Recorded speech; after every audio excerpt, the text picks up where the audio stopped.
ఎప్పుడైనా ఈ స్టోరీ విన్నారా మీరు? అదే పెరిగే వినాయకుడి గురించి. ఆంధ్రప్రదేశ్‌లో చిత్తూరు డిస్ట్రిక్ట్‌లోని కాణిపాకం టెంపుల్‌కి ఒక అమేజింగ్ హిస్టరీ ఉంది. సెంచరీస్ అగో డెఫ్, బ్లైండ్ అండ్ మ్యూట్ అయిన ముగ్గురు బ్రదర్స్ ఒక వెల్‌ని తవ్వుతున్నప్పుడు వారి ఐరన్ టూల్‌కి ఒక రాయి తగిలింది. దానికి బ్లడ్ వచ్చింది. ఆ బ్లడ్ తగిలిన వెంటనే ఆ ముగ్గురు బ్రదర్స్ మిరాక్యులస్‌లీ క్యూర్ అయిపోయారు. ఇక్కడ మెయిన్ షాక్ ఏంటంటే ఆ గణపతి ఐడల్ రోజు రోజుకి పెరుగుతుంది. దానికి ప్రూఫ్ 1947లో చేయించిన సిల్వర్ కవచం ఇప్పుడు ఆ ఐడల్కి సరిపోవడం లేదు.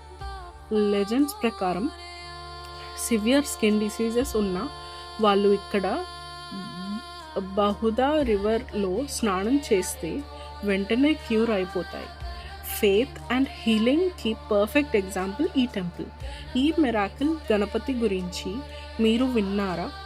వింటే please comment below and please like, share and subscribe for more.